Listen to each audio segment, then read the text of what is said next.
눈밑이 파르르 떨리면 다들 이러죠. 마그네슘 부족이네. 그런데요, 그거 대부분 틀렸어요. 수면, 불안, 근육 경련, 눈 떨림까지 다 잡아준다는 맞는 영양제. 진짜일까요?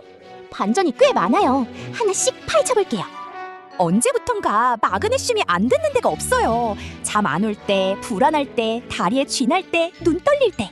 광고만 보면 현대인 필수템이죠. 오해는 마세요. 마그네슘은 진짜 중요한 미네랄이에요. 몸속 300가지가 넘는 효소 반응에 관여하고 근육과 신경, 심장 리듬에도 꼭 필요해요. 그러다 보니 이렇게 중요한 게 부족하면 큰일 나겠구나 하는 이미지가 자연스럽게 생겨요.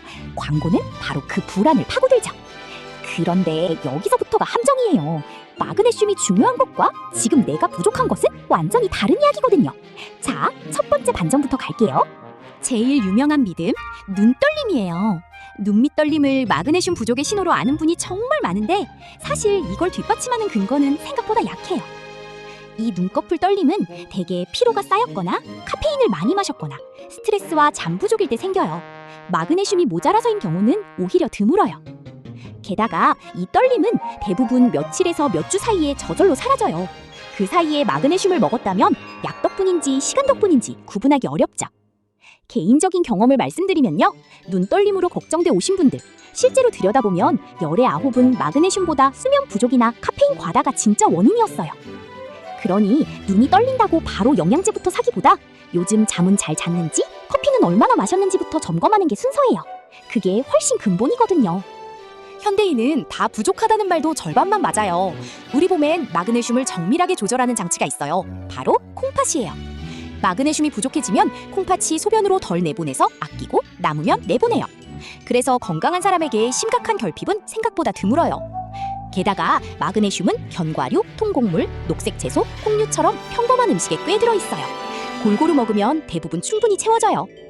다만 정말 부족해지기 쉬운 분들은 따로 있어요. 술을 자주 많이 드시는 분, 이뇨제나 위산약을 오래 드시는 분, 장이 안 좋아 흡수가 떨어지는 분, 그리고 고령이나 당뇨가 있는 분이에요. 그러니 온 국민이 다 부족하다기보다 이런 특정한 분들이 주의해야 한다가 정확한 표현이에요. 이 차이가 광고에선 늘 뭉개지죠. 그럼 피 검사로 확인하면 되지 않냐 하실 텐데요. 여기에 두 번째 반전이 숨어 있어요. 이 그림을 보세요. 우리 몸속 마그네슘의 절반 넘게는 뼈에, 나머지 대부분은 세포와 근육 안에 들어있어요. 그리고 정작 피 속에 도는 건 겨우 1% 정도예요. 그러니 그 1%만 재는 혈중 수치는 몸 전체의 마그네슘 상태를 제대로 비추지 못해요. 세포 속은 부족한데 피 검사는 정상으로 나올 수 있는 거죠.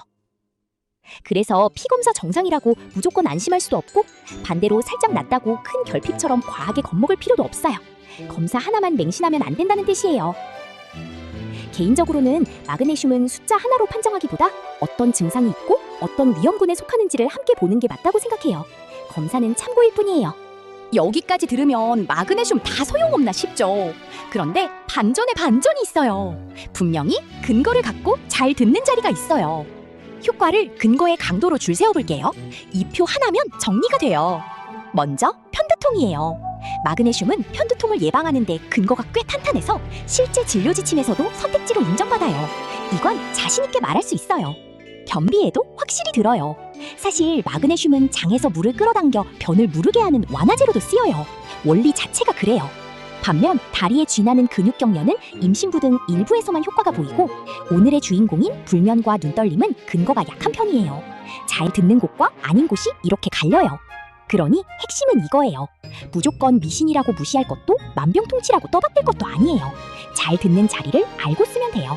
많은 분이 잠과 불안 때문에 마그네슘을 드세요. 그런데 솔직히 이 부분은 기대만큼 근거가 강하지 않아요.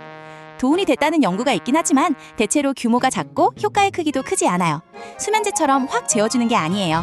다만 원래 마그네슘이 부족했던 분이라면 채워주면서 잠이나 불안이 함께 좋아질 수는 있어요. 부족을 메우는 것과 넘치게 넣는 건 다르니까요. 개인적으로는 잠 때문이라면 마그네슘 한갈보다 카페인 줄이기, 자는 시간 규칙적으로 하기 같은 습관이 훨씬 큰 지렛대라고 봐요. 보조는 보조일 뿐이에요. 여기 소비자로서 꼭 알아야 할 반전이 있어요. 같은 마그네슘이라도 어떤 형태냐에 따라 흡수와 효과가 완전히 달라져요. 제일 흔하고 싼 산화 마그네슘은 흡수율이 낮아요. 그래서 상당량이 장에 남아 물을 끌어당기죠. 변비엔 좋지만 부족을 채울 목적이면 효율이 떨어져요. 반면 구연산 마그네슘이나 글리시네이트는 흡수가 좋고 배도 덜 아파요. 특히 글리시네이트는 잠이나 불안 목적으로 많이들 선호하고요.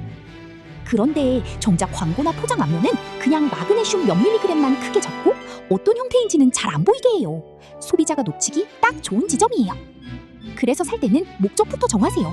변비 목적이면 산화도 괜찮고 흡수가 중요하면 구연산이나 글리시네이트를 고르는 식으로요. 뒷면 성분표의 형태를 꼭 확인하시고요. 천연이라 무해하다는 것도 조심할 부분이 있어요.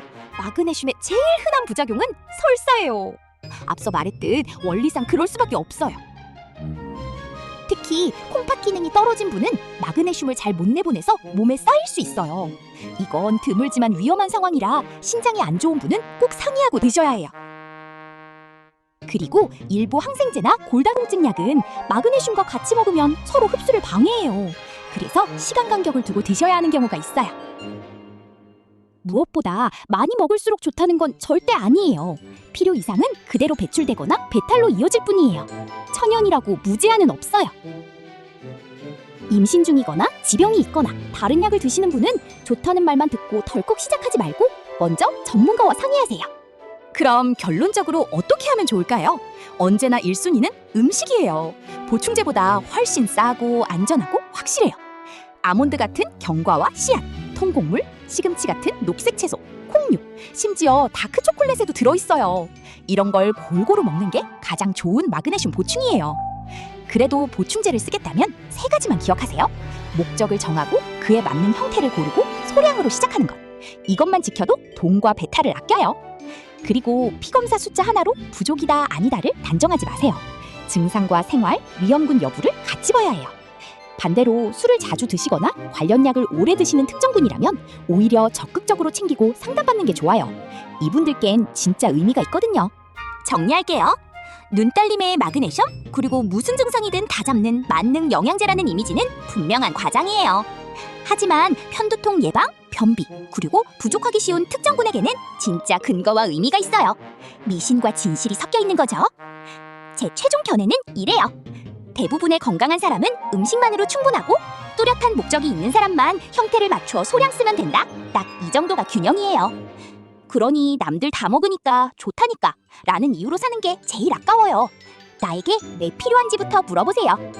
결국 눈떨림도 불면도 마그네슘 한 알보다 잘 먹고 잘 자는 게 훨씬 큰 답인 경우가 많아요. 김 빠지지만 그게 진실이에요. 다시 한번요. 마그네슘이 중요한 것과 지금 내가 부족한 건 다른 이야기예요. 광고의 불안 마케팅에 휘둘리지 마시고요. 눈떨림 같은 미신은 걷어내되 편도통이나 변비, 특정군 같은 진짜 쓸모는 챙기는 것. 그 균형이면 충분해요. 그리고 눈딸림이든 불면이든 오래 이어진다면 그건 영양제를 더 사기보다 원인을 찾는 게 먼저예요. 더 자세한 이야기는 마음뉴스에서 프로필 링크로 만나요.